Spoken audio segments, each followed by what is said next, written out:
Is title slide visible, Harish? What about voice? Clear?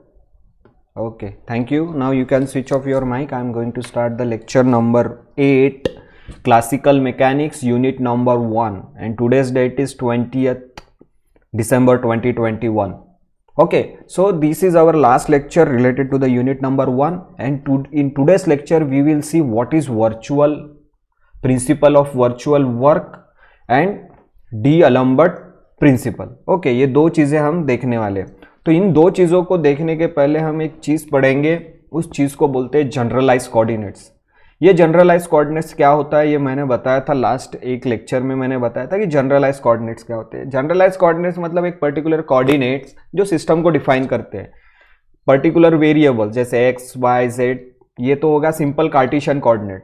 लेकिन हमने पढ़ा था Q1, Q2, Q3, ये क्या होते हैं जनरलाइज कोऑर्डिनेट. वो सिस्टम के कॉन्फ़िगरेशन को डिफाइन करते हो, सिस्टम के मोशन को डिफाइन करते हैं, सिस्टम के पोजीशन को डिफाइन करते हैं. ओके, तो सबसे पहले हम देखेंगे जनरलाइज कोऑर्डिनेट क्या होता है. ओके, तो हम unit number 1 we are dealing with unit number 1 and today we will deal with the last topic principle of virtual work and D'Alembert principle. And before going into that today we will see what are generalise coordinates. Okay, so generalise coordinates को define करने के पहले मैं एक simple चीज बताने जा रहा हूं कि कोई भी पार्टिकल फ्री पार्टिकल है. फ्री पार्टिकल है मतलब इट कैन मूव एनीवेयर, एकदम फ्री. अगर मैंने तुमको फ्री छोड़ दिया तो तुम कहीं पर भी जा सकते हो, नॉर्थ साउथ ईस्ट वेस्ट, जहां जाना है वहां जा सकते हो. अगर तुमको मैंने बाउंड नहीं किया तो, अगर तुमको मैंने फ्री कर दिया. उसी तरीके से अगर कोई फ्री पार्टिकल है so free particle can move in any direction, x direction, y direction, z direction. अब तीन ही डायरेक्शन होते हैं जनरली स्पेस में, तीन ही डायरेक्शन होते हैं, x direction, y direction, z direction. अगर कोई पार्टिकल मूव फ्री है तो तीनों डायरेक्शन में मूव कर सकता है. It means that it's degree of freedom is 3. मतलब उसकी डिग्री ऑफ फ्रीडम कितनी होगी? 3, क्योंकि वो फ्री पार्टिकल है, वो तीनों डायरेक्शन में मूव कर सकता है, x, y, z. अगर ये पार्टिकल स्पेस में है तो. अगर वो पार्टिकल प्लेन में है तो वो दो ही डायरेक्शन में मूव कर सकता है, x और y. तो उसका डिग्री ऑफ फ्रीडम कितना हो गया? 2. If suppose one particle is there and it is move only along the line, तो लाइन के अलोंग में मूव कर रहा है तो लाइन के अलोंग में सीधा जा सकता है फॉरवर्ड या फिर बैकवर्ड जा सकता है. Only 1 degree of freedom is required. So if particle is moving along the line, only one coordinate is required, that is x. So its degree of freedom will be 1. If particle is moving on plane, so 2 coordinates are required to describe its position and motion. So x and y. So its degree of freedom will be 2. So and if particle is free to move anywhere, if it is in space, okay, so it can move in x direction, y direction and z direction. So its degree of freedom will be 3. okay, so कोई भी free particle का degrees of freedom क्या होता है? 3 होता है. अभी एक ही पार्टिकल की बात कर रहे हैं, we are talking about only one particle. If suppose there are 2 particles, तो कितना हो गया डिग्री ऑफ फ्रीडम? 2 into 3, क्योंकि एक पार्टिकल 3 डायरेक्शन में मूव करेगा, दूसरा पार्टिकल भी 3 डायरेक्शन में मूव करेगा, तो 3 कांस्टेंट है, 3 कोऑर्डिनेट्स कांस्टेंट है. लेकिन पार्टिकल हो गए 2, तो क्या हो जाएगा? 3 into 2. ओके, ये हो जाएंगे उसके degrees of freedom. If suppose there are 3 particles, so हर पार्टिकल 3 डायरेक्शन में मूव कर सकता है, तो 3 into 3, तो इसके डिग्रीज ऑफ फ्रीडम कितने हो गए? 3 into 3. If suppose there are n number of particles, if n number of particles and its degree of freedom will be 3 into n, because n is the number of particles and 3 is, तो 3 free है तो ये तीनों direction में move कर सकते हैं n particles. So for n particles, the degree of freedom will be 3n because 3n number of coordinates are required to describe its configuration or its motion. Okay, if we are talking about the n number of particles. So if for the system of n number of particle free from constraint, अब ये word बहुत important है, free from constraint मतलब हमने particle के motion को restrict नहीं किया है, पार्टिकल को फ्री छोड़ दिया है. मूव हो, जहां मूव होना है वहां मूव हो, you are free to move.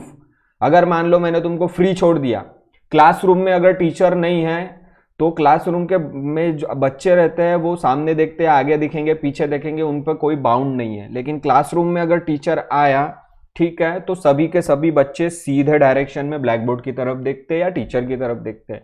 तो टीचर क्या है, teacher is nothing but the constraint. Teacher क्या कर रहा है, बच्चों के मूवमेंट पे कंस्ट्रेंट लगा रहा है। टीचर के कारण क्या हो रहा है, टीचर के फोर्स के कारण बच्चे एक ही डायरेक्शन में देख रहे हैं, उनको जो पूरा फ्रीली मूव कर रहे थे पहले वो फ्रीली मूव नहीं कर रहे। ओके, क्योंकि टीचर आने के बाद कंस्ट्रेंट लगाया बच्चों पे। कंस्ट्रेंट लगाया मतलब बच्चों के मोशन को रिस्ट्रिक्ट किया है। उसी तरीके के से अगर पार्टिकल फ्री मूव हो रहा है और उसके मोशन को हम रिस्ट्रिक्ट कर रहे हैं, उसके मोशन को रोक रहे हैं, तो उसको बोलते हैं हम कंस्ट्रेंट लगा रहे हैं। लेकिन यहां पे हम कंस्ट्रेंट की बात नहीं कर रहे। For the system of N particles free from constraint, कोई कंस्ट्रेंट नहीं लगाए। कंस्ट्रेंट मतलब मोशन को रिस्ट्रिक्ट करना। कंस्ट्रेंट, अगर मान लो कि एक पार्टिकल तीनों डायरेक्शन में मूव कर रहा है, x direction, y direction, z direction, लेकिन मैंने एक्स डायरेक्शन पे ऐसा फोर्स लगा दिया कि वो एक्स डायरेक्शन पे मूव ही नहीं कर सकता, तो वो दो ही डायरेक्शन में मूव करेगा, एक्स और वाई। इसका मतलब मैंने जेड डायरेक्शन में क्या लगा दिया है, कंस्ट्रेंट लगा दिया है। ओके, उसी तरीके से अगर बच्चे घर में हैं, छोटे बच्चे घर में है तो पेरेंट्स नहीं है तो अपनी मनमानी करते हैं, लेकिन पेरेंट्स आने के बाद एक चुपचाप एक जगह बैठते हैं, तो पेरेंट्स क्या लगाते हैं, उन पे कंस्ट्रेंट लगा देते हैं। ओके, उनके मोशन को कंस्ट्रेंट लगा देते हैं। So this is the basic example. So उसी तरीके से मैं बोल रहा हूं कि if the system consist of N particles free from constraint, कोई कंस्ट्रेंट नहीं लगाया है, तो टोटल एन पार्टिकल के लिए कितने इंडिपेंडेंट कोऑर्डिनेट लगेंगे उसके मोशन को डिस्क्राइब करने के लिए, 3n, means it's degree of freedom will B 3n।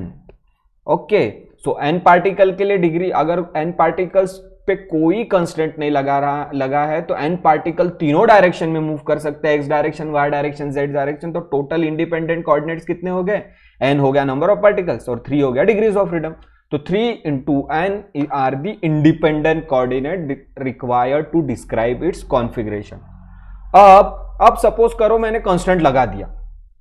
अब एक particle, suppose single particle x, y और z में मूव कर रहा था, तो मैंने z डायरेक्शन के मोशन को रोक दिया। और रोकने के लिए क्या होगा, तुमको फोर्स लगाना पड़ेगा, तब रोकोगे ना। अगर कोई तुम्हारे आगे दौड़ रहा है, तुम्हारा कोई अपोज में आ रहा है, तो तब तुम उसको हाथ दिखाओगे और उसको रोकोगे, तुम इसका मतलब तुम उसको फोर्स लगाओगे, तब जाके वो रुकेगा। तो कंस्ट्रेंट लगाने के लिए हमको फोर्स लगाना पड़ता है, मतलब उसको क्या बोलेंगे, फोर्सेस ऑफ कंस्ट्रेंट।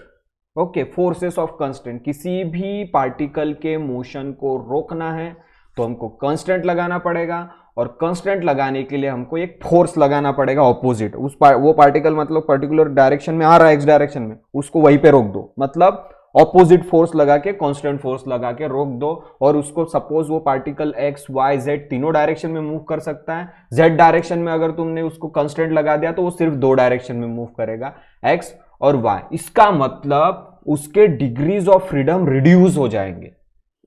रिड्यूस होना मतलब कम हो जाएंगे। अगर मान लो एक पार्टिकल तीनों डायरेक्शन में मूव कर रहा है, x direction, y direction, z direction, और तुमने जेड और उसके डिग्रीज ऑफ फ्रीडम कितने, 3, लेकिन तुमने जेड डायरेक्शन में उसको कंस्ट्रेंट लगा दिया। If you are imposing the constraint in z direction, तो जेड डायरेक्शन में move, he will not move in z direction, so he can move only in 2 direction, x direction और y direction. It means that because of the constraint its degrees of freedom will be reduce. 3 से 2 हो गए, constraint लगाने के कारण 3 से 2 हो गए, मतलब पहले 3 थे फिर 2 हो गए, मतलब एक डायरेक्शन में तुमने कंस्ट्रेंट लगा दिया। तो 3 - 1 कितना होता है, 2।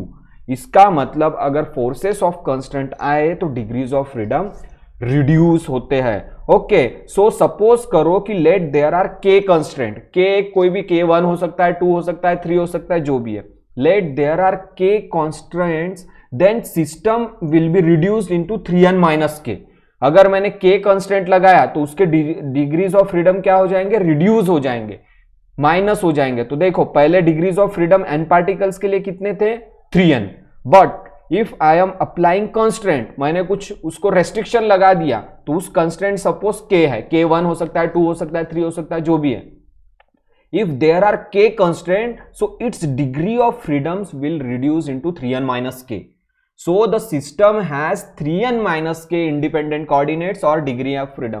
पहले डिग्री ऑफ फ्रीडम कितने थे, 3n, n number of particles, एक पार्टिकल 3 डायरेक्शन में मूव हो रहा है तो n number of particle 3n direction में मूव होंगे और 3n इसके डिग्री ऑफ फ्रीडम है। लेकिन मैंने k कांस्टेंट लगा दिया है, k कांस्टेंट लगाने के लिए फोर्सेस लगाने पड़ेंगे, वो फोर्सेस लगा दिया k, कांस्टेंट लगा दिया k, तो उसका डिग्री ऑफ फ्रीडम कम हो जाएगा, मतलब k क्या हो जाएगा, माइनस हो जाएगा 3n में से। सो 3n minus k is will be reduced degree of freedom. तो ये हो गया 3n माइनस के। सो इस कांस्टेंट वाले सिस्टम को, ये 3n माइनस के कोऑर्डिनेट्स को हम किससे रिप्रेजेंट कर सकते हैं, q1 q2 q3 up to q3n minus के, क्योंकि 3n माइनस के आगे नहीं जाएगा ये, 3n माइनस के is the last limit. So this 3n minus k independent coordinates are represented by certain variables q1, q2, q3 up to q1, q3n minus k. So these q1, q2 and q3n minus k are called generalized coordinate. तो इनको generalized coordinate बोलते हैं, मतलब constraint लगाने के बाद जो भी पार्टिकल के मोशन है उसको हम इस तरीके से रिप्रेजेंट करते हैं, उस रिप्रेजेंटेशन को, उन वेरिएबल्स को हम बोलेंगे generalize coordinates q1, q2, q3 up to q3n minus k। These are the generalize coordinates. Okay, और इनका अगर मैंने डेरिवेटिव ले लिया टाइम रिस्पेक्ट में, q1 का डेरिवेटिव लिया dq1 बाय dt, q2 का डेरिवेटिव ले लिया dq2 बाय dt, q3 का डेरिवेटिव ले लिया dq3 by dt, means if I take the derivative of these variables then it will be a generalized velocity। Time respect में इसका derivative लेंगे तो वो क्या बन जाएगा, जनरलाइज वेलोसिटी। तो ये क्या है, अभी जनरलाइज कोऑर्डिनेट है।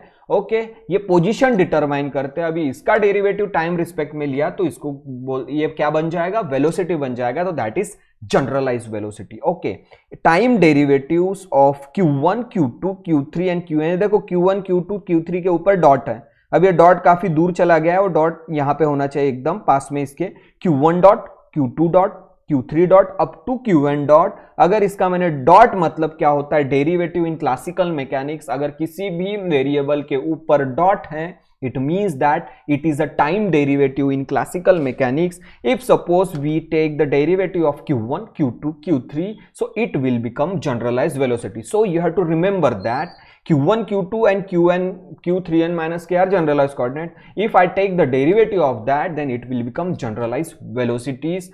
Okay, then what are generalized coordinate? Suppose the system is reduced into 3n minus k degrees of freedom, 3n minus k independent coordinates, and these coordinates can be represented by q1, q2, q3 up to q3n minus k. So these are generalized coordinates, and if we take the velocity of that, then it will become generalized velocity. Okay, so these are the generalized coordinate. Okay, so generalized coordinate is nothing but will give the address of the particle, will give the position as well as the motion of the particle. Okay, तो ये हो गया generalized coordinate. Now we will move today's topic of interest, that is principle of virtual work. तो ये principle of virtual work समझने के पहले तुमको ये समझना जरूरी है कि virtual work क्या होता है और virtual displacement क्या होता है. Okay, so before going into the principle, we first of all we will have to see what is virtual work and what is virtual displacement. Suppose this is the object or this is the body. This is the body is made up of number of particles. So we can say this is the system of particle. ये body बहुत सारे particles से बनी है, उसके अंदर बहुत सारे particles है. ये block है, suppose object है, बहुत सारे particles से बनी है. Okay, so this body is made up of number of particles. And if suppose I am applying a force in this direction, this is the force I am applying in this direction. Okay, so this body is made up of number of particles and I am applying a external force into this direction to this body, and suppose same force I will apply in this direction also. So this is F and this is minus F because this is in reverse direction. If this is the force applied to this direction and this is the negative force applied to reverse direction, तो क्या होगा, जितना force मैं यहां से दे रहा हूं same force मैं इस डायरेक्शन भी दे रहा हूं, तो बॉडी तस से मस्त नहीं होगी. जो भी बॉडी है, ये जो भी सिस्टम ऑफ पार्टिकल्स है, जहां है वही रहेगा.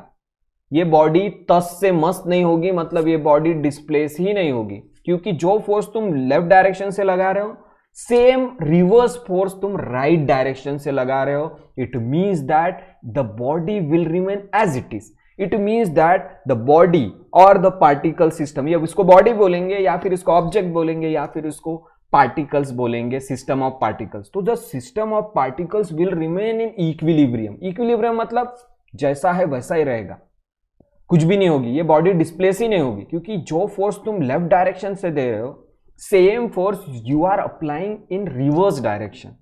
It means that the displacement of this body is zero. Displace ही नहीं होगा, this body will remain in equilibrium. Equilibrium में रहेगी. For example tug of war तुमने देखा होगा, रस्सी खींचते हैं दोनों ग्रुप, एक एंड और दूसरे एंड. एक एंड पे मतलब सपोज ग्रुप ऑफ पीपल है, वहां से रस्सी खींच रहा है, और दूसरे एंड पे भी दूसरा ग्रुप ऑफ पीपल है, वहां से भी रस्सी खींच रहा है, और दोनों ने अगर इक्वल फोर्स लगाया, एक ने लेफ्ट डायरेक्शन से एक ने राइट डायरेक्शन से, तो रस्सी जहां है वहां ही रहेगी और रस्सी डिस्प्लेस नहीं होगी. सो दैट इज कॉल्ड इक्विलिब्रियम. उसी तरीके से यहां बॉडी में दो फोर्सेस इक्वल एंड ऑपोजिट लगा रहे हो तो बॉडी जहां है वही रहेगी. So that is called displacement of the body is zero. अब displacement of the body zero है तो वर्क भी जीरो होगा. क्यों? क्योंकि work is nothing but force into displacement. If suppose displacement is zero तो वर्क इज जीरो. अगर body ने डिस्प्लेसमेंट ही नहीं किया तो वर्क क्या हो जाएगा? जीरो हो जाएगा. That is very simple. So work is zero. अब मैं तुमको बोलूंगा कि अमोलकचंद महाविद्यालय से जाजू चौक की तरफ तुम जाओ, वॉक करो, बट तुम अमोलकचंद महाविद्यालय में ही हो, तुमने मेरी बात सुनी ही नहीं, तुमने वॉक ही नहीं किया, तो तुमने कुछ काम किया क्या? नहीं काम किया. तुम्हारा कुछ डिस्प्लेसमेंट हुआ क्या? नहीं हुआ. It means your work is zero.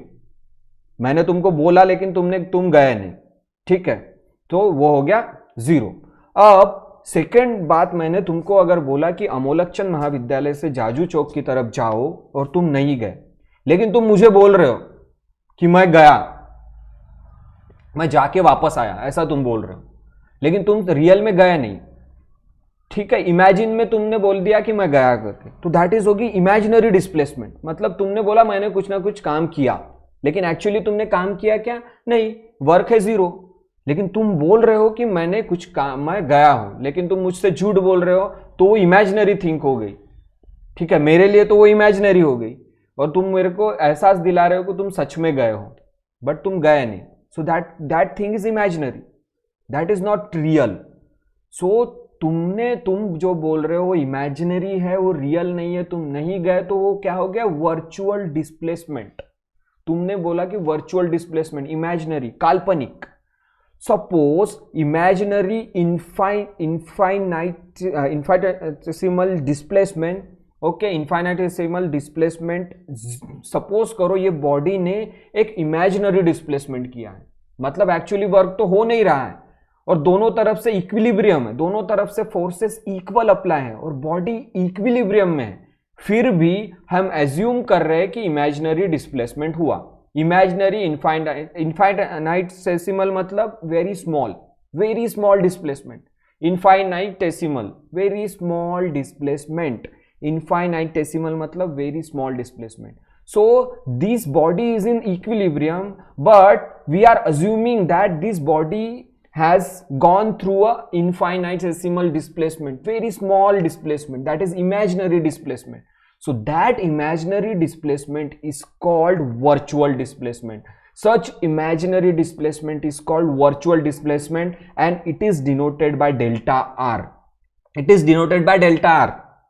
ठीक है, बॉडी इक्विलिब्रियम में है, दोनों फोर्सेस भी इक्वल है, ठीक है, वर्क डन जीरो है, लेकिन फिर भी हम एज्यूम कर रहे हैं कि बॉडी ने कुछ ना कुछ छोटा सा डिस्प्लेसमेंट किया होगा, इमेजिनरी, छोटा सा, इनफाइनाइटेसिमल मतलब वेरी स्मॉल डिस्प्लेसमेंट बॉडी ने किया होगा, वो इमेजिनरी है, उसको बोलेंगे वर्चुअल डिस्प्लेसमेंट. अब डिस्प्लेसमेंट वर्चुअल है, तो जो डिस्प्लेसमेंट ये बॉडी करेगी वो तो वर्चुअल है, वो इमेजिनरी है, तो बॉडी क्या करेगी? वर्क भी उसका वर्चुअल होगा. सो such a work done during the virtual displacement is called virtual work. मतलब देखो भाई, वर्क हो नहीं रहा है, वर्क हो नहीं रहा है, फिर भी हम एज्यूम कर रहे हैं कि बॉडी इक्विलिब्रियम में होने के बावजूद कुछ ना कुछ छोटा सा डिस्प्लेसमेंट हो रहा होगा, उसको मैंने बोल दिया virtual displacement.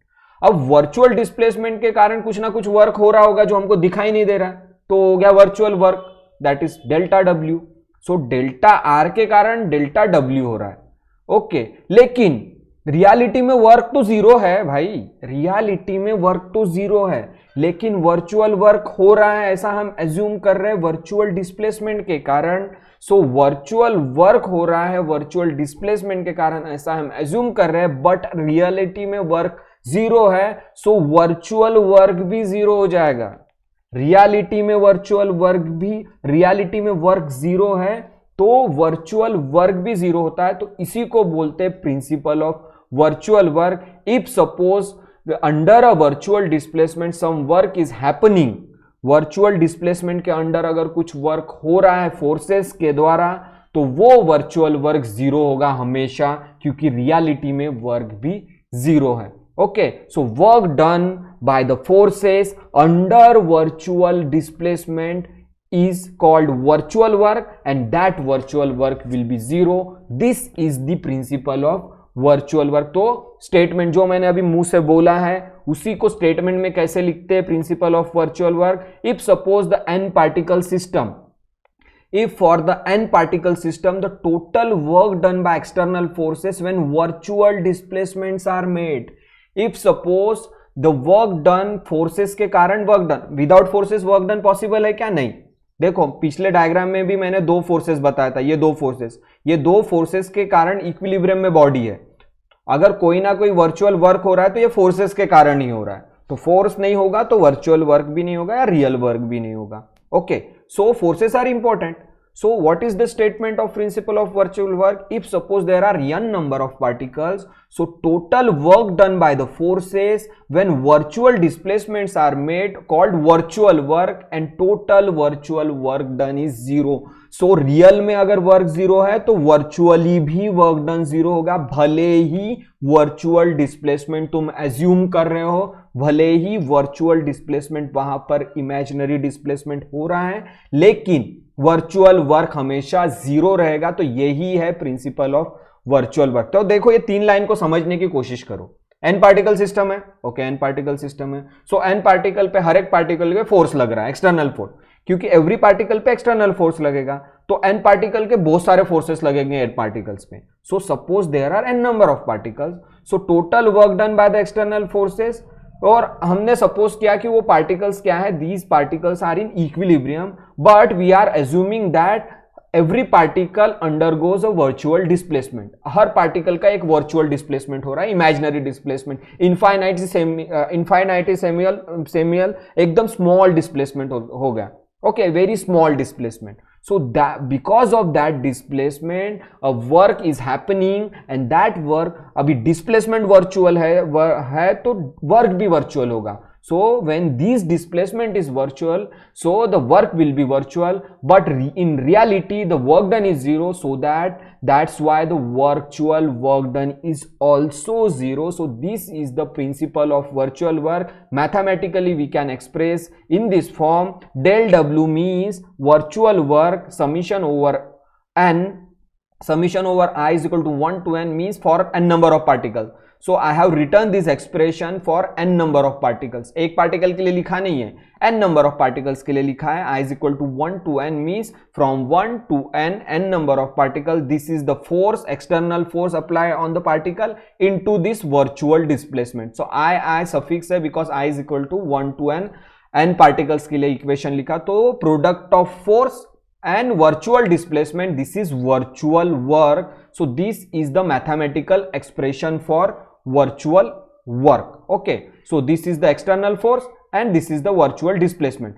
Force, external force and virtual displacement का प्रोडक्ट मतलब virtual work, और वो हमेशा जीरो होगा because reality में work जीरो है, but we are assuming that the particle is undergoing through virtual displacement, but displacement is virtual and in reality the work is zero. So the work done by the virtual displacement, that is virtual work, it should also be zero, it should be 0. Okay, so delta W is 0. It means delta W means summation over I is equal to 1 to n Fi E dot dr delta Ri is equal to 0. Delta Ri virtual displacement, Fi E मतलब external force acting on n number of particles. Okay, so ये 0 है. So अब इस statement को मुझे proof करना है, इस मैथमेटिकल स्टेटमेंट को प्रूफ करना है कि एक्चुअली वर्चुअल वर्क 0 क्यों है. That we have to prove it. Okay, so we have to see the derivation. So ये जो मैंने बोला है n पार्टिकल सिस्टम के लिए वर्चुअल वर्क 0 है, मतलब product of force and virtual displacement 0 है. ये मुझे प्रूफ करना है derivation. Okay, so explanation. Suppose that Fi is the force acting on ith particle. Okay, so Fi क्या होगा, इंटरनल और एक्सटर्नल फोर्स का सम हो जाएगा. Fi means Fi be the force acting on ith particle. I number के particle पे Fi force act कर रहा है. So Fi is addition of external force and internal force. So internal force क्या हो जाएगा, forces of constraint Fi, और external force मतलब Fi. ओके, किसी भी पार्टिकल पे दो टाइप के फोर्सेस एक्ट करते हैं, एक एक्सटर्नल और एक इंटरनल. और यहाँ पे हम एक पार्टिकल की बात नहीं कर रहे, we are talking about the system of particles. और हमने पढ़ा था सिस्टम ऑफ पार्टिकल्स में क्या होता है, पार्टिकल्स एक दूसरे पे भी फोर्स एक्ट करते हैं और बाहर से भी फोर्सेस एक्ट होता है. तो अगर एक बॉडी का पर्टिकुलर वेट है, सपोज करो मैंने एक स्टोन रखा है टेबल पे और उसको मैं फोर्स कर रहा हूं, तो स्टोन का क्या है, वजन है, स्टोन का क्या है, मास है. तो स्टोन क्या करेगा, उस फोर्स को रेजिस्ट करेगा, उस फोर्स को क्या करेगा, रेसिस्ट करेगा. स्टोन क्या कोशिश करेगा कि मैं मूव ना हो, क्योंकि मेरा मास. एक बहुत बड़ा पत्थर है, सपोज एक बहुत बड़ा स्टोन है और तुम उसको धकेलने की कोशिश करो, तुम्हारा फोर्स कम पड़ रहा है, लेकिन स्टोन जहां है वही रह रहा है. इसका मतलब स्टोन का वजन होने के कारण स्टोन रेसिस्ट कर रहा है. तो इसको बोलते हैं inertia of the body. Inertia condition, वो रेस्ट में है तो रेस्ट में ही रहेगा, रहने की कंडीशन. अगर वो मोशन में है तो मोशन में ही रहने की कंडीशन को इनर्शिया बोलते हैं. तो बहुत बड़ा स्टोन है, उसके मास के वजह से वहां पे इनर्शिया आ रहा है, तो हम उसको धकेलने की कोशिश कर रहे हैं, लेकिन मेरा फोर्स कम पड़ रहा है, बिकॉज वो स्टोन क्या कर रहा है, रेसिस्ट कर रहा है. तो वो इंटरनल फोर्सेस के वजह से रेसिस्ट होता है. उसी तरीके से अगर किसी बॉडी को मैंने एक्सटर्नल फोर्स लगाया तो उसके इंटरनल फोर्सेस उसको रेसिस्ट करते हैं. तो दो टाइप के फोर्सेस होते हैं. अगर एक बॉडी एक पूरे पार्टिकल से बनी हुई है तो पार्टिकल्स आपस में भी फोर्स एक्सर्ट करेंगे, दैट इज इंटरनल फोर्स. और बाहर से मैं कोई फोर्स दे रहा हूं, वो एक्सटर्नल फोर्स. सपोज मैंने बोला था कि अगर 5 फ्रेंड्स वे में से एक रास्ते से चल रहे और पांचों फ्रेंड्स गले में हाथ डाल के चल रहे, तो एक दूसरे पे फोर्स एक्सर्ट करे, दैट इज इंटरनल फोर्स. और बाहर से बहुत तेज हवा चली और उन पे इफेक्ट कर रही है, तो वो तेज हवा और तूफान क्या हो जाएगा, एक्सटर्नल फोर्स. सो किसी भी पार्टिकल पे दो टाइप के फोर्सेस होते हैं, एक इंटरनल और एक्सटर्नल फोर्स. सो उसी तरीके से Fi be the force acting on ith particle. So Fi is nothing but the sum of external force and internal force. और इंटरनल फोर्सेस ही होते हैं कांस्टेंट, क्योंकि अगर एक बॉडी बनी है नंबर ऑफ पार्टिकल्स से, तो उसके पार्टिकल्स उसको रेसिस्ट करेंगे कि बाहर का फोर्स को अपोज करने की कोशिश करेंगे. जैसे मैंने वो बताया कि बड़ा पत्थर है और मैं उसको धकेलूंगा तो पत्थर क्या करेगा, अपोज करने की कोशिश करेगा, बिकॉज पत्थर के अंदर इंटरनल फोर्सेस है. सो कोई भी force acting on certain particle is nothing but the sum of external force and internal force. And internal forces are forces of constant. तो देखो ये हो गया, Fi is nothing but sum of external force and this is forces of constant, that is internal force. Fi is equal to Fie plus Fi. This is external and this is internal force. Okay, now suppose del Ri is the virtual displacement of ith particle. I particle ने एक virtual displacement, suppose I am assuming that ith particle will undergo the virtual displacement of del Ri. So what will be the virtual work? That is delta W is nothing but del Ri into force. Virtual work क्या होगा, force into displacement. And here is displacement is delta Ri. If suppose displacement is delta Ri, so what will be the work done? That is the virtual work is nothing but delta Wi is nothing but force into displacement. Force क्या है, ith particle पे Fi. हम ith particle की बात कर रहे हैं, हम अभी पूरे पार्टिकल्स की बात नहीं कर रहे, सिर्फ i नंबर के पार्टिकल. जैसे मैं मान लो कि 10 स्टूडेंट है, 10 स्टूडेंट में मैंने पांचवे को बोल दिया ith number of student, ith वाला स्टूडेंट, तो उसको बोलूंगा मैं ith नंबर का स्टूडेंट. सो मैं ith पार्टिकल की बात कर रहा हूं. ओके, सो ith पार्टिकल पे फोर्स कितना होगा, Fi is equal to Fie plus Fi. This is external force and forces of constant, that is internal force. So ith particle ka, suppose ith particle is undergo virtual displacement. So what will be the virtual displacement for ith particle? Delta Ri.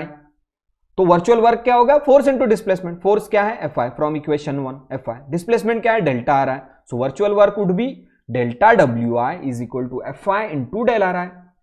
So delta Ri is virtual displacement of ith particle. Fi is the force acting on ith particle. Delta Wi is the virtual work, because we are talking about the virtual displacement. So work done by the virtual displacement by the force due to virtual displacement is virtual work. So delta Wi is virtual work. Fi is the force acting on ith particle, and this is virtual work of ith particle. Okay, you have to remember that this equation is only for the ith particle. So delta Wi is the work done by the ith particle. Which work? Virtual work. Fi force acting on ith particle. Delta Ri displacement, virtual displacement of ith particle. Okay, now but Fi is nothing but Fie plus Fi. This is external force plus internal force, that is forces of constraint. This is internal force. So Fie plus Fi from equation 1. So in place of Fi I can put Fie plus Fi. Okay, so the virtual work of the force Fi in the virtual displacement will be 0. अभी देखो ये virtual work ith particle पे act हो रहा है. Okay, ith particle के लिए virtual work क्या हो जाएगा? 0, because virtual displacement is very small. Delta Ri is very small. If delta Ri is very small, so virtual work, okay, virtual work done by the force Fi means force acting on ith particle. So virtual work done by Fi in virtual displacement del Ri is 0. This is for ith particle. So equation 2 becomes 0.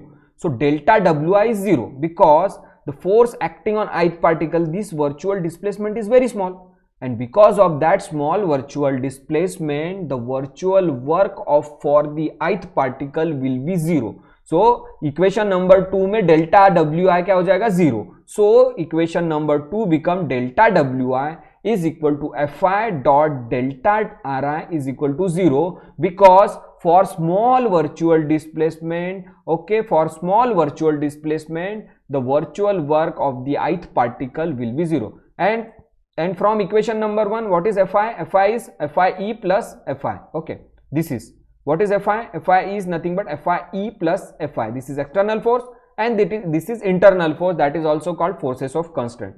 So this equation become delta Wi is equal to Fie plus Fi. This Fi I have put from the equation number 1. Okay, Fie plus Fi into delta Ri is equal to 0. देखो इस equation में मैंने delta Wi को 0 क्यों बोला?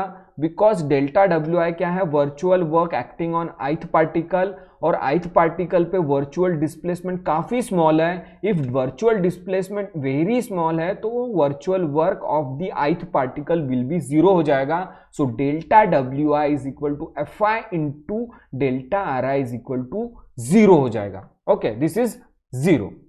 Okay, now in place of Fi I have put external force plus internal force from equation 1. Just see the equation 1, this equation 1. Fi is nothing but Fie plus Fi. Okay, so it will become this delta Wi is equal to Fie plus Fi into delta Ri is equal to 0. Now this equation is only for ith particle.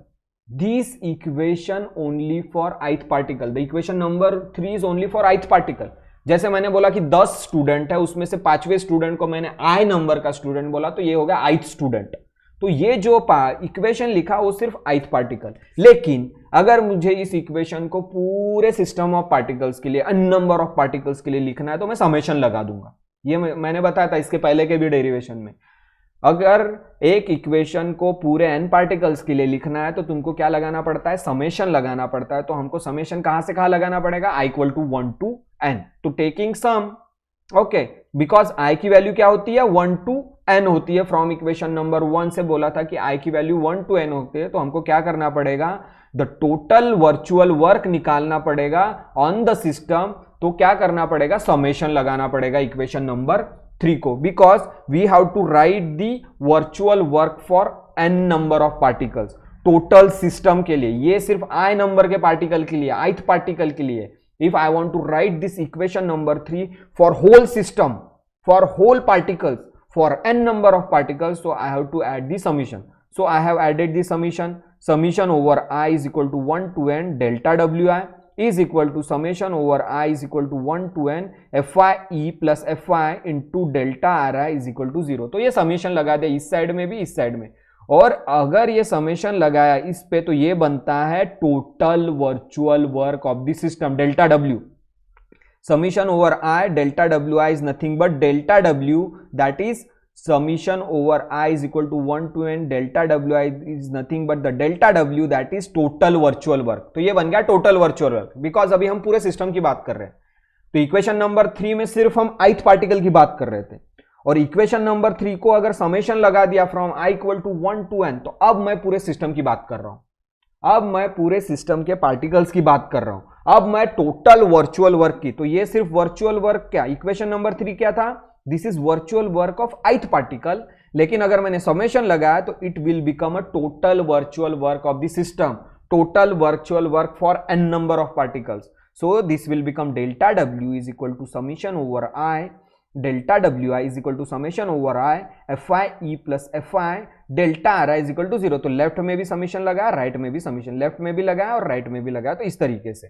Okay उसी equation को मैं यहां पे लिख रहा हूं. अब summation को मैं सेपरेट कर सकता हूं. देखो this is the addition, so I can separate the summation. और डेल्टा ri क्या है, कॉमन है both the terms. So delta ri is with this term and delta ri is with this term. Okay this is the product. So I am solving the bracket and I am separating the summation. तो summation separate करने के लिए fy e into del r i plus fy into del r आई, तो summation को separate कर रहा हूं. सो इस इक्वेशन में मैं क्या कर रहा हूं, इस दोनों टर्म को सेपरेट कर रहा हूं, बीच में एडिशन है. So after separating the term I will get delta w is equal to summation over I fy into del r i. Del r i common था इसलिए ये टर्म सेपरेट कर दिया, plus summation over I fy into del r i is equal to 0. So this is equation number 4. ये कहां से आया, ये हमें सेपरेट कर दिया टर्म्स. देखो फिर से मैं एक बार बता रहा हूं. This is I am telling I have separated this term. Okay, fy e into del ri, तो ये एक हो गया समीशन में, plus fy into del ri ये दूसरे समीशन में. मतलब ये समीशन भी कॉमन है और डेल ri भी कॉमन है, तो ये समीशन को सेपरेट कर दिया और डेल ri दोनों टर्म के साथ ले लिया. तो क्या बचेगा, इस तरीके से मैंने सेपरेट को कर दिया टर्म्स को. So it will become delta w is equal to summation over I fy e into del ri plus summation over I fy into del r. तो ये fy क्या है, एक्सटर्नल फोर्स, और ये fy क्या है, forces of constraint, that is internal force. So this is equation number 4. So this is nothing but virtual work done by external force. fy क्या external, and this term is related to the virtual work done by the internal forces, that is forces of constraint. So force into displacement क्या होता है, work done. Force into displacement क्या होता है, work done. तो ये क्या है, कौन सा फोर्स है, external force acting on ith particle. And this is displacement. So external force into displacement. This is work done by the external force. And this is fy is nothing but forces of constraint. That is internal force into displacement, virtual displacement. Okay. So this is work done by the internal forces. So this is work done by the external forces. Actually, we are talking about the virtual work because del ri is the virtual displacement. Delta ri is the virtual displacement. So this is virtual work by the external forces. This is virtual work by the internal forces. Fy means internal forces, that is also called constraint, forces of constraint.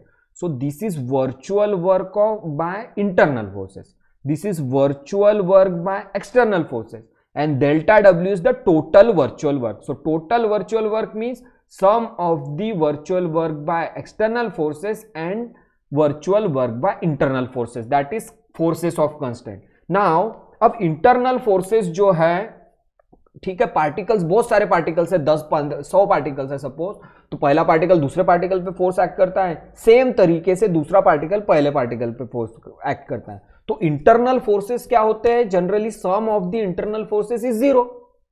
ये हमने discuss किया था एक derivation में, sum of the internal forces is 0, so that the virtual work done by the internal forces will be 0. So ये जो virtual work दिख रहा है ना, सेकेंड टर्म, ये जो सेकेंड टर्म दिख रही है ना यहां पर, virtual work by internal forces, ये 0 होना चाहिए, because sum of internal forces 0 होता है. जैसे मैं दो पार्टिकल की बात करूंगा, तो पहला पार्टिकल दूसरे पार्टिकल पे फोर्स एक्ट करता है, दूसरा पार्टिकल पहले पार्टिकल पे फोर्स एक्ट करता है, that is the Newton's third law. Okay, दोनों के मैग्नीट्यूड अलग अलग होते हैं, एक पॉजिटिव एक नेगेटिव, लेकिन दोनों का सम क्या होता है, 0. So sum of internal forces अगर जीरो है तो work done by the internal forces should be zero. So ये Fi क्या है? Internal force, that is forces of constraint. So ये जो वर्चुअल वर्क वाली टर्म है for internal force, forces of constraint, ये जीरो होना चाहिए because under a virtual displacement work done by the forces of constraint is zero. Okay, so this term will be zero. तो ये term क्या हो जाएगी? जीरो हो जाएगी, क्योंकि इंटरनल फोर्सेस से जो वर्चुअल वर्क होता है वो जीरो होता है, वर्चुअल डिस्प्लेसमेंट वो होता है वो जीरो होता है. Because of that this term will be zero. अगर ये टर्म मेरी जीरो हो जाएगी तो सिर्फ कौन सी टर्म बचेगी? ये वाली एक्सटर्नल फोर्स वाली term. So this term will be zero. So after this term अगर ये जीरो हो गई, if this term is zero, then we are left with only one term, this term. So delta डब्ल्यू is equal to nothing but summation over I is equal to 1 to n. अब ये term zero हो गई. Since under a virtual displacement work done of the forces is zero, तो this term will be zero. तो ये zero हो गई. तो बची कौन सी टर्म? ये वाली टर्म बची. तो ये वाली टर्म मतलब therefore the equation number 4 becomes delta W is equal to summation over I FIE into delta RI is equal to 0. तो ये टर्म बची और ये टर्म का मीनिंग क्या होता है? Virtual work done by the external forces. FIE मतलब external forces. So virtual work मतलब sum of virtual work done by the external forces for n particle system is zero. See, this is nothing but the principle of virtual work. तो ये ही principle of virtual work है. तो इस तरीके से principle of virtual work को prove किया. The total force और total work done by the external forces under virtual displacement. FIE क्या है? External forces. Delta RI क्या है? Virtual displacement. So total external work or the total work done by the external forces under virtual displacement is zero. So this is called principle of virtual work. So this is the principle of virtual work, or this is the derivation of principle of virtual work. Same ठीक है, finish. इस तरीके से हमने proof किया. तो तुमको याद रखना है इस डेरिवेशन में एक चीज बहुत जरूरी याद रखनी है कि जो virtual work done by the internal forces या फिर फोर्सेस ऑफ कंस्ट्रेंट जीरो होता है. वो टर्म जब जीरो करेंगे तो ये डेरिवेशन हम कर सकते हैं, पूरा फिनिश कर सकते हैं. Okay, so this is nothing but the principle of virtual work. तो अब आगे जो देखेंगे वो देखेंगे हम डी अलम्बर्ट प्रिंसिपल. अब डी अलम्बर्ट प्रिंसिपल क्या होता है इसको समझने के पहले एक सिंपल सा एग्जांपल दे रहा हूं. Just see the example of this body. Suppose this is the body is made up of n number of particles. n number of particle से ये बॉडी बनी है. n नंबर ऑफ पार्टिकल से ये body बनी है. सपोज करो n number of particles है और ये सिस्टम, ये जो पार्टिकल्स है ये इक्विलिब्रियम में, और this system is in equilibrium, stable state में है, इक्विलिब्रियम स्टेट में. अब सपोज Fi मैंने फोर्स एक्ट किया इस बॉडी पे. Fi क्यों बोल रहा हूं मैं इसको? क्योंकि इसमें क्या है? n नंबर ऑफ पार्टिकल्स है. अब सपोज करो इसमें 100 पार्टिकल्स है, तो पहले पार्टिकल पे फोर्स जो एक्ट होगा वो F1 होगा, दूसरे पार्टिकल पे F2 होगा, तीसरे पार्टिकल पे F3 होगा. ओके, ऐसे 100 पार्टिकल्स है, इसलिए मैंने Fi बोलते हैं. I1 हो सकता है, 2 हो सकता है, 3 हो सकता है, 4 हो सकता है, 5 हो सकता है. Okay, because this is not a single particle, this is the system of particle. बहुत सारे पार्टिकल से बना है ये सिस्टम. ये जो बॉडी दिख रही है बहुत सारे पार्टिकल से बनी है. सो बहुत सारे पार्टिकल से बनी है तो हर पार्टिकल पे फोर्स एक्ट होगा, तो फोर्सेस भी बहुत सारे होंगे. इसलिए मैंने यहाँ पे Fi बोला है. F1 मतलब पहले पार्टिकल पे, F2 मतलब दूसरे पार्टिकल पे, F3 मतलब तीसरे पार्टिकल पे. सो Fi will be the force that is the actual force acting on this system of the particle. This is the actual force acting on the system of particles. Okay, अब suppose करो reverse में मैंने एक force लगा दिया, ये वाला reverse force. Okay, so Fi is the actual force acting on this system of particles. अब रिवर्स फोर्स सपोज कर लो, रिवर्स फोर्स ये है minus Fi is nothing but the reverse force acting on the same system of particles. So this minus Fi is nothing but mass into acceleration, that is according to the Newton's second law of the motion. Fi is equal to ma is nothing but the rate of change of momentum dpi by dt. I क्यों लिखा? Because we are talking about the system of particles and the value of I is from 1 to n. Okay, तो जो actual force था Fi उसके ही opposite में, similar opposite में reverse force apply कर रहे हैं माइनस Fi, और उसका वैल्यू क्या है? m into a, mass into acceleration, that is nothing but rate of change of momentum. dp by dt according to the Newton second law of motion. So जो actual force हम left direction से apply कर रहे थे, right direction से opposite में reverse direction से same force apply कर रहे हैं, तो ये जो सिस्टम होगा that system will be in the equilibrium. ये बॉडी जहां की है वही रहेगी, जैसी है वैसी ही रहेगी, ये बॉडी स्टेबल ही रहेगी, इक्विलिब्रियम में ही रहेगी. तो ये जो फोर्स है वो एक्चुअल फोर्स है, और ये जो फोर्स है उसको बोलते हैं रिवर्स इफेक्टिव फोर्स. रिवर्स में लगा दिया इसको. सो ये एक्चुअल फोर्स इस डायरेक्शन से, रिवर्स इफेक्टिव फोर्स इस डायरेक्शन से, और ये बॉडी कहां है, जहां है वही रहेगी. This body will be in the equilibrium. Actual force, reverse force, और body will be in the equilibrium. अब ये एक्चुअल फोर्स से वर्क कितना होगा. आप सपोज करो कि ये बॉडी तो इक्विलिब्रियम में, लेकिन हमने इमेजिन किया था इसके पहले के डेरिवेशन में कि बॉडी भले ही इक्विलिब्रियम में है, but it possess some virtual displacement, it execute some virtual displacement. Okay, उसका कुछ ना कुछ वर्चुअल डिस्प्लेसमेंट होगा, इमेजिनरी. इमेजिन कर रहे हैं हम, इमेजिन कर रहे हैं, एज्यूम कर रहे हैं कि this body is in equilibrium, but despite from that this body is having virtual displacement. भले ही ये बॉडी इक्विलिब्रियम में, भले ये दोनों फोर्सेस इक्वल एंड ऑपोजिट है, बट ये बॉडी कुछ ना कुछ वर्चुअल डिस्प्लेसमेंट कर रही है. दिस बॉडी और this system of particles will undergo virtual displacement.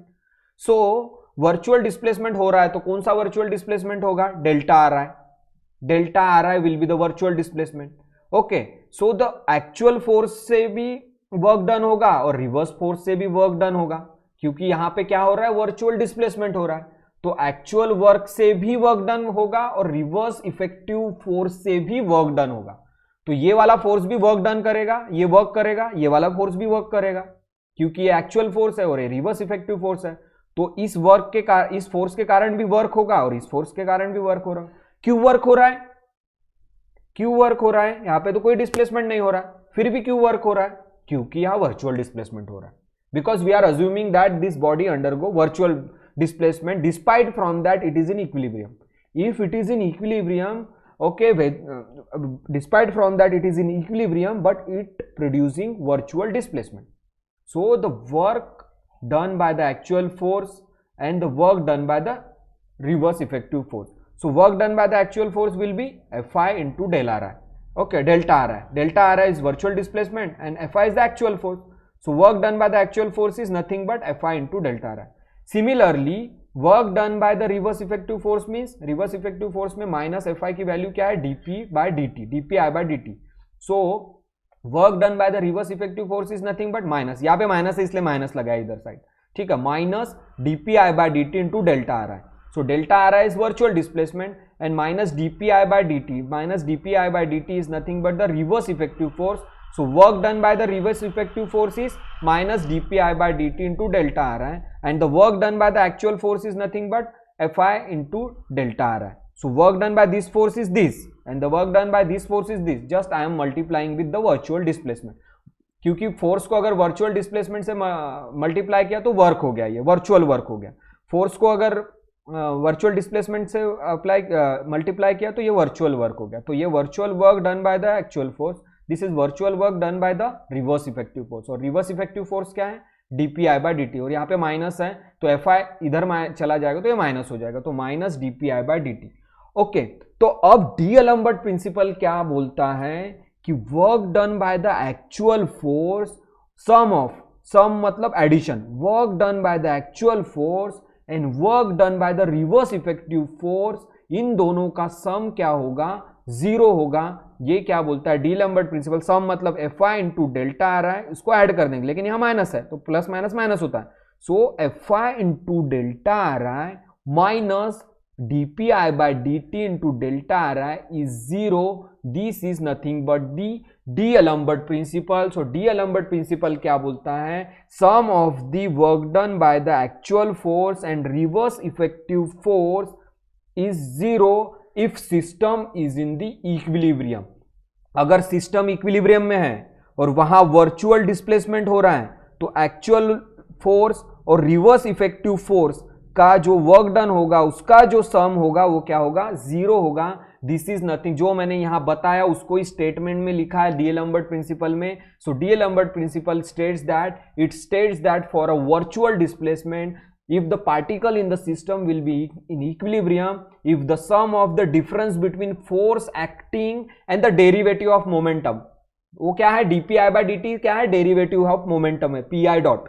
okay, so if for virtual displacement if the particle is in the equilibrium तो sum of the difference between the forces acting and the derivative of momentum are equal to 0। ये simply इसको mathematically इस तरीके से, तो ये fi क्या है, एक्चुअल फोर्स, और पी डॉट क्या है, reverse effective force.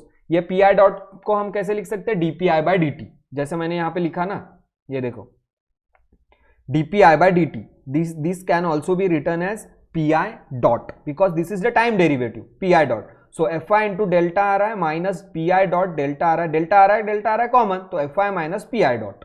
Okay, so mathematically d'Alembert principle कैसे, for system of N particle, इसलिए मैंने यहां समीशन लगाया, summation over I is equal to I from I is equal to 1 to n F I minus P I dot मतलब D P I by D T, delta आ रहा है common है तो कॉमन, इन जो सम होगा ये सम जो होगा वो 0 होगा। तो work done by the actual force that is F I and P I dot मतलब रिवर्स इफेक्टिव फोर्स, इन दोनों का सम जो होगा वो क्या होगा, 0 होगा। ये क्या बोलता है, डीएलम्बर्ट प्रिंसिपल बोलता है। तो उसको स्टेटमेंट में कैसे लिखेंगे, it states that for a virtual displacement मतलब डेल्टा आ रहा है, फॉर डेल्टा आ रहा है, the particles in the system will be equilibrium, the particle कब रहेंगे इक्विलिब्रियम में, the particle in the system will be in equilibrium कब रहेंगे, जब if the sum of the difference between, ये डिफरेंस यहाँ पे माइनस है इसलिए मैंने डिफरेंस बोल दिया, sum of the difference between forces acting मतलब actual force F I, forces acting मतलब actual force for F I, and the derivatives of momentum, तो ये momentum का derivative pi dot that is nothing but the reverse effective force। so sum of the difference between the forces, difference मतलब minus, forces acting मतलब fi, and the derivatives of momenta मतलब pi dot that is nothing but the reverse effective force। तो दोनों का sum of the difference between the forces acting that is actual force and the derivative of momentum that is reverse effective force are 0। सम मतलब यहां पे summation लगाया है इसलिए मैंने इसको sum of the difference between these two forces, one is actual force and other is reverse effective force, and reverse effective force is nothing but derivative of momentum fi minus pi dot delta r is equal to 0। so this is the D'Alembert principle. अब इस डीएलम्बर्ट principal को मुझे proof करना है। Okay, तो देखो ये statement को तुम अपने वे से भी लिख सकते हो, जैसे मैंने यहां पे लिखा the sum of the difference between forces acting and derivative of momentum, the forces acting and derivative of momentum, sum मतलब summation and difference between this sum of किसको बोला है, समेशन लिया इसलिए सम ऑफ डिफरेंस बिटवीन मतलब minus, difference between forces acting मतलब actual force and derivative of momentum मतलब this P I dot that is reverse effective force is 0। ये जो स्टेटमेंट लिखा है ये मैथमेटिकल एक्सप्रेशन देख के ही तुम स्टेटमेंट लिख सकते हो। अगर मुझे दूसरे वे में लिखना है स्टेटमेंट को तो मैं कैसे बोलूंगा, it states that for a virtual displacement if the system is in the equilibrium then the sum of the work done by the actual force and the reverse effective force is 0। this is the other language you can write in another language also, because in another language this forces acting is also called actual force and this derivative of momentum that is pi dot is also called as reverse effective force। तो इस term में भी इसका statement लिख सकते हो तुम अपने हिसाब से डीएलम्बर्ट प्रिंसिपल का। सो अब हम प्रूफ करेंगे कि डीएलम्बर्ट प्रिंसिपल कैसे प्रूफ करते हैं। ठीक है, सो डीएलम्बर्ट प्रिंसिपल यहाँ पे देखो एफ आई क्या है, actual force, P I dot क्या है, रिवर्स इफेक्टिव फोर्स, और डेल्टा आर आई क्या है, वर्चुअल डिस्प्लेसमेंट। ये बता दिया मैंने लास्ट स्लाइड में। ओके, तो अब मैं इसका डेरिवेशन बताऊंगा कि किस तरीके से करते हैं। देखो, according to the Newton second law, proof देखेंगे डीएलम्बर्ट प्रिंसिपल का। According to the Newton second law of motion the force acting on ith particle is nothing but the derivative of momentum. Force is nothing but rate of change of momentum. Now we are talking about the ith particle. So force acting on ith particle, Fi is nothing but Fi is equal to dpi by dt is nothing but pi dot. dpi by dt को कैसे लिखते हैं हम? pi dot के form में लिखते हैं, pi dot. Okay, dpi by dt. This is from Newton's second law of motion. Force acting is nothing but rate of change of momentum. F is nothing but dpi by dt. But for ith particle, that's why I am writing in subscript I. Fi is nothing but dpi by dt, and dpi by dt can be written as pi dot. This is the equation number 1. Okay अब ये pi dot को मैं left hand side में लेके जाऊंगा तो Fi minus P I dot zero हो जाएगा. The equation 1 can be written as, इस pi डॉट को मैं इधर लेफ्ट हैंड साइड में ले तो Fi minus P I dot, इस pi को मैंने लेफ्ट हैंड साइड में लेके गया फोर्स के साइड में. So Fi minus P I dot is equal to zero, but i where i is equal to 1 to n. But this is only for the ith particle. This is only for the ith particle. Okay. So Fi minus pi dot is equal to 1. ये कैसे लिखा? देखो rate of change of momentum मतलब pi dot क्या होता है? Force acting on ith particle. We are talking about the ith particle. तो Fi is pi dot. वो pi dot को लेफ्ट में शिफ्ट किया. So Fi minus pi dot is equal to 0. Okay. तो ये इक्वेशन मुझे मिला. अब for virtual displacement याद रखो. फॉर वर्चुअल डिस्प्लेसमेंट तो मैं क्या करूंगा? वर्चुअल डिस्प्लेसमेंट को इस इक्वेशंस को दोनों साइड से मल्टीप्लाई करूंगा. तो राइट हैंड साइड में जब डेल्टा आर आई से मल्टीप्लाई करूंगा तो ये जीरो हो जाएगा, और लेफ्ट हैंड साइड में मैं मल्टीप्लाई, तो multiplying delta are I on both side because for the virtual displacement, because we are considering the virtual displacement. The body और the system of particles undergoes virtual displacement. So for virtual displacement delta are I को multiply करूंगा. So okay, so for virtual displacement this Fi minus pi dot into delta Ri is equal to 0. okay, और sum लगा दूंगा. because क्यों sum लगा दिया मैंने? because we are talking for the now we have to write the equation for the n number of particles, इसलिए मैंने अभी summation लगा दिया. देखो ये जो equation है only for the ith particle. okay, this is equation only for the ith particle. if I want to write the equation for n number of particles or for whole the system, then I have to add the summation over I. okay, and I am multiplying del Ri on both side. तो ये zero से delta R I को multiply करूंगा तो zero हो जाएगा, और यहाँ पे मल्टीप्लाई करूंगा तो यहाँ पे आएगा 4. so I am multiplying virtual displacement. okay, virtual displacement on both sides. so after multiplying these, so it becomes this Fi minus pi dot in bracket into delta Ri is equal to 0, और सम लगा दिया. Summation क्यों लगाया? because we have to write the equation for n particles, n number of particles. that's why I have incorporated the summation here. Summation over I is equal to 1 to n Fi minus pi dot और delta R आई से multiply कर दिया both side में. इधर zero है तो zero ही रहेगा, और यहाँ पे डेल्टा आर आई रहेगा. ओके, अब ये हो गया summation over I is equal to 1 to n Fi minus pi dot into delta R I is equal to 0. This is the equation number 1. अब तुमको पता है force acting on ith particle is nothing but external force plus internal force. Fi is the vector addition of external force and forces of constant, that is internal force. okay, तुमको पता है Fi is nothing but Fie plus Fi.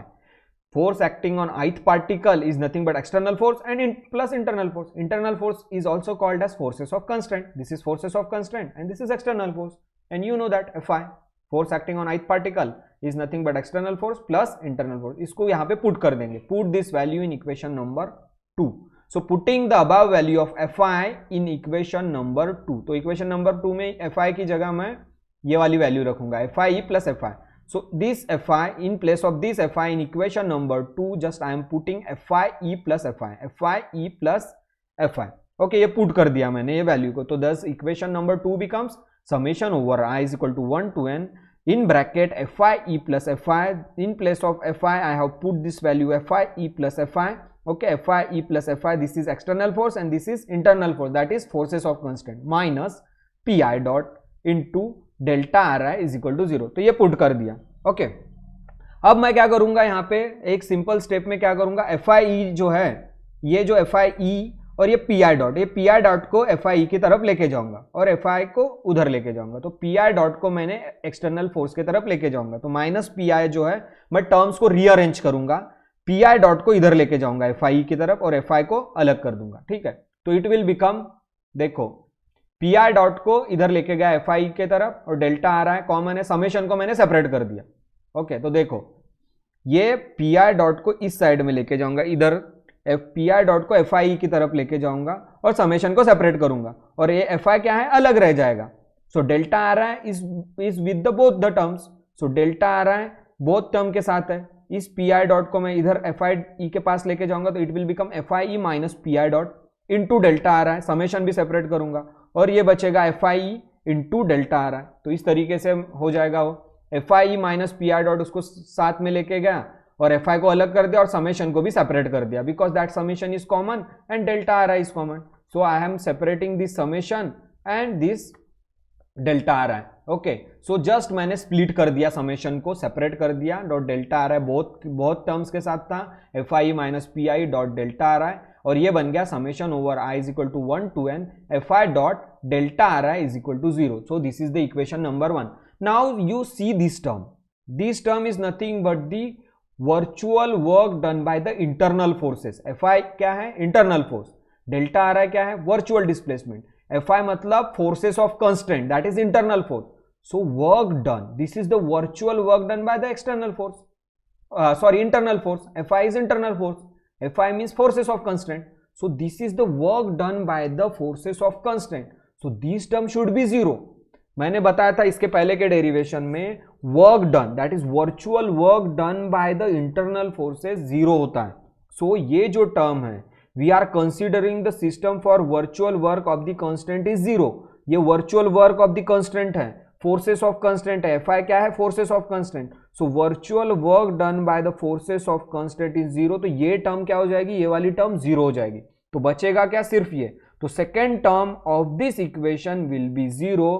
So this will be 0, then equation 3 become summation over I is equal to, यही term बचेगी सिर्फ, summation over I is equal to 1 to n F I E minus P I dot into del r i is equal to 0। तो यही term बची। तो ये क्या है? एक्सटर्नल फोर्स, और ये क्या? External force, that is also